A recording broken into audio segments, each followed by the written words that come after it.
Em muitos momentos da vida, as palavras podem ser usadas como armas, afiadas, cruéis e enganosas. E, no meio dessa confusão, será que estamos mesmo preparados para reconhecer a verdade? Talvez você pense que isso é apenas coisa do passado, mas a verdade é que a arrogância e a falsidade ainda governam corações e mentes hoje. O pior é que muitas vezes aceitamos essas mentiras, porque elas soam mais fortes e convincentes do que a voz tranquila da fé. Agora, imagine se eu te dissesse que o Salmo 12 revela um segredo poderoso sobre como Deus protege os humildes em meio a tanta falsidade, e que entender isso pode transformar sua vida agora mesmo. É uma mensagem que desafia o senso comum, porque vai contra a ideia de que só o mais forte sobrevive. Quer descobrir como encontrar paz e esperança mesmo quando tudo parece desmoronar? Prepare-se para mergulhar em uma história que vai acalmar seu coração e fortalecer sua fé, com contos bíblicos e reflexões cristãs que você talvez nunca tenha ouvido antes. Antes de continuarmos, se inscreva no canal para não perder nenhuma mensagem que fortalece a fé. Ative o sininho para receber todas as notificações assim que um novo vídeo sair. Deixe o seu like para ajudar a espalhar essas histórias que podem ajudar muita gente. Compartilhe esse vídeo com amigos e familiares que precisam de esperança em Deus. E claro, comente aqui embaixo qual parte mais gostou ou o que gostaria de ver nos próximos vídeos. Sua participação faz toda a diferença para essa comunidade crescer e transformar vidas. Agora, vamos juntos mergulhar nessas histórias inspiradoras baseadas nos Salmos. Na vila de Tirsá, o tempo parecia ter desacelerado, mas a corrupção dos corações corria a galope. O povo, antes conhecido por suas histórias de fé e esperança cristã, agora caminhava como quem anda em névoa espessa, sem direção, sem esperança em Deus. Os anciãos murmuravam que os dias de fidelidade haviam passado, e que os justos haviam desaparecido como orvalho ao sol. Já não se ouvia mais contos inspirados nos salmos ecoando nas praças, nem reflexões cristãs à beira do poço. Os homens, guiados por sua própria astúcia, levantavam altares ao ego e adoravam a mentira como se fosse virtude. Quem ainda buscava paz através dos salmos, se sentia como um grão de trigo perdido entre espinhos. A juventude da vila repetia frases feitas, sem entender o peso das palavras. Cada um cuida da sua vida, diziam com naturalidade, como se solidariedade fosse um costume ultrapassado. A falsidade virou moda, e os que se mantinham fiéis à verdade eram vistos como tolos. Numa roda de conversa, a verdade foi vendida por um punhado de risadas. Ninguém mais parecia disposto a ouvir histórias inspiradoras que lembrassem os dias antigos, quando o temor a Deus era o alicerce da casa. Em meio a tudo isso, uma senhora chamada Eleanor continuava sua devocional com histórias bíblicas, sentada à beira da janela, esperando que algum coração ainda sedento passasse por ali. Eleanor era daquelas que misturava sabedoria com doçura. Contava contos bíblicos como quem borda esperança no tecido da alma. E mesmo quando as pessoas zombavam da sua fé, ela permanecia firme, ancorada nas palavras dos salmos. Ela sabia que os tempos eram maus, mas também sabia que o Senhor ouvia o clamor dos fiéis. Suas reflexões diárias com salmos viravam consolo para os poucos que se permitiam escutar. Um dia, um menino chamado Azael se sentou em sua varanda e ouviu uma dessas histórias de fé e superação. Sua vida nunca mais foi a mesma. A semente havia sido lançada, ainda que a terra ao redor estivesse seca. Mas, será que ainda existe alguém confiável? Azael perguntou, com a inocência de quem sonha com um mundo melhor. Essa frase martelou o coração de Eleanor por dias. Ela sabia que muitos haviam trocado a fé por favores, o caráter por conveniência. E mesmo assim, a cada pôr do sol, ela folheava os salmos e encontrava respostas. Eram mensagens evangélicas escondidas em versos antigos, esperando apenas um coração aberto para germinar. A sensação era de estar diante de um mundo surdo, mas com o coração escancarado ao som da verdade. E a verdade, ainda que sufocada, continuava viva em pequenos atos de coragem. É curioso como, mesmo nos piores cenários, Deus sempre preserva um remanescente. Eleanor não era a única. Em outra parte da vila, um padeiro começava o dia lendo contos evangélicos sobre fé antes de sovar a massa. Uma professora iniciava suas aulas com um versículo dos Salmos em forma de conto. Sem saber, essas pequenas atitudes mantinham acesa a brasa da esperança em Deus. Enquanto a maioria se afundava em palavras vazias e corações fingidos, havia quem resistisse com a alma cheia de fé. E é justamente aí que a história começa a mudar de tom. Naquela mesma vila onde Eleanor persistia com sua fé, a mentira havia se tornado um idioma oficial. Era como se todo mundo tivesse feito um acordo silencioso. Falar a verdade era incômodo demais. O que valia agora era o discurso fácil, o elogio falso, a bajulação com segundas intenções. Até os sorrisos carregavam armadilhas. Os moradores diziam o que o outro queria ouvir, mas pensavam o oposto. As palavras, antes veículos de vida e edificação, agora cortavam como espadas escondidas sob veludo. Muitos já não sabiam distinguir o sincero do dissimulado. E quando a mentira se normaliza, a alma perde o rumo. É aí que as reflexões cristãs se tornam mais necessárias do que nunca. Havia um comerciante chamado Nabal, conhecido por sua lábia afiada. Prometia descontos, cumprimentos calorosos e alianças, mas por trás do balcão tramava desvantagens e enganos. Seu sucesso crescia, e muitos o admiravam, sem perceber o preço invisível que se paga quando se despreza a verdade. As histórias de fé e esperança cristã começaram a ser vistas como coisa de gente fraca, ultrapassada. Contos inspirados nos Salmos eram esquecidos nas prateleiras das livrarias, empoeirados como se fossem relíquias sem valor. Nabal dizia: "Com minha língua, eu conquisto o que quero", e ria com escárnio. Mas o que ele não via era o buraco que crescia dentro dele, um abismo cavado com palavras tortas. Num dos bancos da praça, um jovem chamado Malquis observava. Ele via as pessoas se comunicando, mas não se conectando. As conversas eram recheadas de adulações vazias e promessas impossíveis. E ali, sentado com um caderno no colo, ele começou a registrar tudo. Criou um hábito: anotar frases vazias que ouvia no dia e confrontá-las com verdades extraídas dos Salmos. Descobriu, por exemplo, que enquanto o povo dizia "você tem que pensar só em si", os Salmos ensinavam "busque ao Senhor e Ele te sustentará".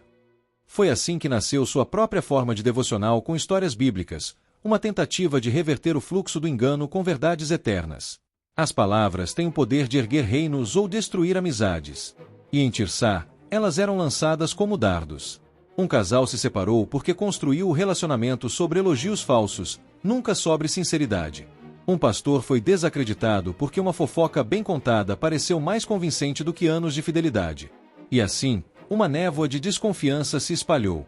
Quando a mentira é comum, a verdade vira lenda. Mas ainda havia quem resistisse. No caderno de Malquis, os contos evangélicos sobre fé ganhavam forma, tentando ser âncora em meio à maré de falsidade. E quanto mais ele escrevia, mais seu coração se aquecia com a inspiração nos Salmos. É curioso como o mesmo instrumento que destrói também pode edificar. A língua, que tantos usavam para manipular, era também o canal por onde Eleanor e Malquis transmitiam esperança em Deus. Bastava mudar a intenção. Bastava voltar à fonte. O povo já não ouvia, é verdade. Mas Deus ouvia. E quem aprende a falar com o céu, nunca mais é refém das mentiras da terra. A vila ainda estava mergulhada no engano, mas algo silencioso e profundo começava a se mover entre os poucos que mantinham viva a fé. Enquanto os fiéis plantavam sementes de fé, os arrogantes colhiam aplausos efêmeros. Havia uma figura notória em Tirsá chamada Caleb, um homem que falava como quem não precisava de Deus. Sua voz ecoava pelas ruas como um trovão ensaiado, e suas palavras eram tão polidas que até pareciam sabedoria. Mas quem ouvia com atenção, percebia o veneno disfarçado. Caleb dizia: "Nossos lábios nos pertencem, ninguém manda em nós." E o povo, sedento por líderes carismáticos, o aplaudia. Era o tempo dos discursos cheios e dos corações vazios. Os contos sobre fé e superação viravam motivo de piada entre os que se sentiam senhores de si. Esse tipo de vaidade contaminava tudo. Caleb ensinava que o sucesso estava na persuasão, não na integridade. Seus seguidores imitavam sua prepotência e passavam a medir valor pelas conquistas, não pelo caráter. Ele zombava de quem ainda lia histórias inspiradoras, dizendo que os salmos eram apenas consolo para fracos. Sua arrogância era tão intensa que se tornava quase contagiante. Mas o que Caleb não percebia era que seu império era feito de vidro. Bastava uma verdade para fazer tudo ruir. A cada palavra soberba, ele cavava um pouco mais do seu próprio abismo. E enquanto ele falava alto, Deus ouvia em silêncio. Nem todos se curvavam àquela postura. Eleanor, com seu espírito manso, via tudo com lágrimas nos olhos. Ela sabia que a soberba sempre antecede a queda. Numa de suas reflexões cristãs, contou a história de Nabucodonosor, um rei que também achou que dominava tudo com sua voz, até que Deus lhe mostrou quem realmente governa. Eleanor ensinava que a verdadeira autoridade vem da submissão a Deus, não do domínio sobre os outros. E quando alguém perguntava como resistir à influência de Caleb, ela respondia com doçura: "Leia os salmos em forma de conto. Ali há mais poder do que em 1000 discursos vazios." Malquis, por sua vez, começou a perceber que a resistência precisava de criatividade. Criou um mural em frente à escola da vila, onde colava frases dos salmos e pequenas histórias de fé e esperança cristã. Os arrogantes zombavam, rasgavam os papéis, mas ele continuava. Um dia, uma dessas frases tocou o coração de uma professora, que passou a iniciar suas aulas com uma mensagem evangélica do dia. Isso incomodou os seguidores de Caleb, mas encantou os alunos. Aos poucos, a vila começava a ouvir outra voz, uma voz mansa, mas firme, que vinha das escrituras, dos contos evangélicos sobre fé e das histórias que acalmam o coração.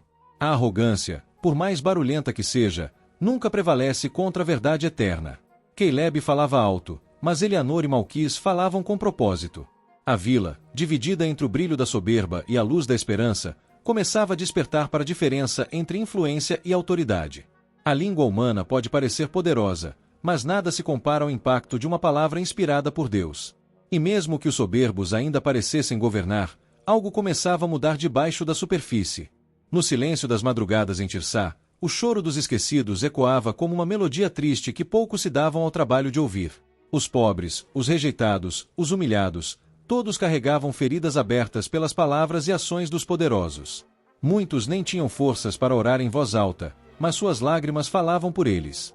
As histórias cristãs que antes traziam conforto agora pareciam distantes, como se a dor tivesse nublado a esperança.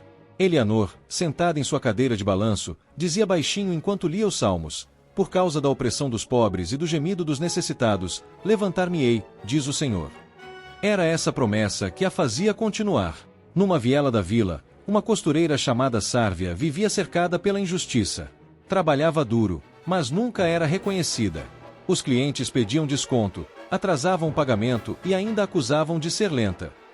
Mas mesmo assim, ela começava o dia com uma devocional com histórias bíblicas, e repetia uma verdade que ouvirá de Eleanor: Deus não ignora o clamor do oprimido. Um dia, Sárvia foi convidada a costurar um manto para um evento importante da vila. Era a sua chance. Enquanto costurava, recitava salmos em voz baixa, transformando a linha e o pano em um clamor silencioso por justiça. E mal sabia ela que aquele manto mudaria sua história. Do outro lado da vila, um jovem chamado Eliabe carregava os traumas de uma infância marcada por desprezo. Cresceu ouvindo que nunca seria ninguém, que sua voz não importava. Mas ao se encontrar com Malquis e ler um de seus contos inspirados nos Salmos, algo se acendeu dentro dele. Era como se, pela primeira vez, alguém lhe dissesse: você é visto. Motivado por essa centelha de fé, Eliabe começou a escrever também. Criou uma pequena coletânea chamada Histórias que Acalmam o Coração, onde contava vivências reais misturadas com promessas bíblicas. Suas palavras começaram a alcançar outros feridos, criando um ciclo de cura e esperança em Deus. A opressão sempre tenta silenciar, mas Deus responde com voz de trovão onde a fé é genuína. E essa resposta não vem apenas em milagres grandiosos, às vezes, vem numa conversa comovente, num pão partilhado, numa oração murmurada. A vila começou a se transformar em detalhes sutis: uma criança que pedia oração, um idoso que voltava a sorrir ao ouvir contos bíblicos sobre superação. Mesmo sem grandes alardes, as mensagens evangélicas começaram a restaurar os muros caídos. E os que antes se sentiam invisíveis agora descobriam que eram parte de uma história maior, uma história baseada nos Salmos, costurada pelas mãos do próprio Deus. Era evidente que, onde há clamor sincero, há movimento nos céus. E se os poderosos zombavam, era porque ainda não tinham visto o que Deus é capaz de fazer quando se levanta por causa dos humildes. Eleanor dizia: o Senhor se levanta como defensor dos que não têm defensor. E esse eco de justiça começou a se espalhar por Tirsá, como um vento que balança as folhas antes de uma tempestade. O que viria a seguir surpreenderia até mesmo os mais confiantes. Quando a vila parecia afundar em trevas de engano e soberba, uma luz invisível começou a brilhar para aqueles que não tinham voz, os humildes. Eleanor sabia que, mesmo no meio do caos, Deus não abandona os que depositam sua esperança em Deus. A promessa de preservação ecoava forte nos Salmos, sussurrada como uma brisa suave que conforta o coração cansado. Em suas orações, ela repetia que Deus guardaria os mansos como a menina dos olhos, uma expressão que traduzia cuidado extremo, quase que maternal. Era a esperança da redenção que ela compartilhava em cada devocional com histórias bíblicas, fortalecendo aqueles que pareciam à beira do desespero. Malquis, que acompanhava tudo de perto, começou a perceber que a fé verdadeira não era uma chama fraca, mas uma força invisível capaz de atravessar muros de mentira. Ele reuniu os amigos mais próximos para formar um grupo de leitura dos Salmos em forma de conto, onde discutiam as mensagens evangélicas e refletiam sobre o poder da palavra de Deus em meio às dificuldades. Eles praticavam pequenas ações de amor, ajudar uma viúva, cuidar dos órfãos, oferecer um pão ao faminto, e viam que essas atitudes, por menores que fossem, se tornavam sinais visíveis da esperança em Deus. Aos poucos, a vila via nascer uma nova cultura, fundamentada na fé e na superação. Sárvia, a costureira, viu seu manto ser usado na celebração da colheita, não mais como símbolo de exclusão, mas de restauração. Ela sentiu em seu peito que Deus estava cumprindo a promessa: guardarei a palavra dele para sempre. E essa palavra não era apenas tinta no papel, mas vida pulsante em cada coração humilde. Até os mais resistentes começaram a notar que a verdadeira paz através dos salmos não vinha da força dos poderosos, mas da proteção divina sobre os simples. Elianor, Malquis e Sárvia eram testemunhas vivas dessa transformação, e suas histórias baseadas nos salmos tornaram-se faróis em meio à escuridão. Os que antes zombavam começaram a desconfiar da força que não se via, mas se sentia no ar. Caleb, o arrogante, percebeu que sua língua afiada não conquistava mais o respeito que desejava. Aos poucos, ele se viu isolado, confrontado pela verdade que não podia calar. A vila de Tirsá, ainda que longe da perfeição, começava a se curar pela fé, pela verdade e pela esperança que só Deus pode dar. E a promessa do Senhor se cumpria: Ele guarda a alma dos seus fiéis, livra-os da mão dos ímpios. Essa certeza alimentava a fé dos humildes, dando-lhes coragem para enfrentar os dias difíceis e continuar firme. Assim, entre lágrimas e sorrisos, orações e contos, a vila florescia. A esperança em Deus se tornava mais forte a cada dia, mostrando que a verdadeira redenção não é apenas um sonho distante, mas uma realidade presente para quem confia no Senhor. As histórias que acalmam o coração continuavam a ser contadas, inspirando novas gerações a caminhar na luz dos salmos, confiando que Deus preserva e sustenta seus filhos em todas as circunstâncias. E, enquanto a vila seguia sua jornada, o céu se abria para novos capítulos de fé, onde a paz através dos salmos nunca deixaria de ressoar. Agora que você conhece essas histórias baseadas nos salmos, fica a pergunta: como você vai aplicar essa inspiração na sua vida hoje? Será que vai deixar que as palavras vazias e arrogantes dominem seu coração, ou vai escolher a esperança em Deus, que guarda a alma dos seus fiéis? Pense nas pequenas ações que podem fazer a diferença: uma palavra gentil, uma oração sincera, um gesto de amor ao próximo. Você está pronto para ser esse instrumento de paz através dos salmos? E mais, como suas atitudes podem influenciar quem está ao seu redor? Será que você vai continuar aceitando a falsidade ou vai se levantar como um defensor da verdade e da fé? Reflita e, se sentir no coração, comece agora mesmo essa transformação. Se você quer continuar aprendendo sobre fé, superação e esperança, não esqueça de se inscrever no canal e ativar as notificações. Assim, você não perde nenhuma mensagem que fortalece o espírito e inspira a caminhada diária. Afinal, juntos, podemos construir uma comunidade que vive a paz através dos salmos e compartilha histórias que acalmam o coração.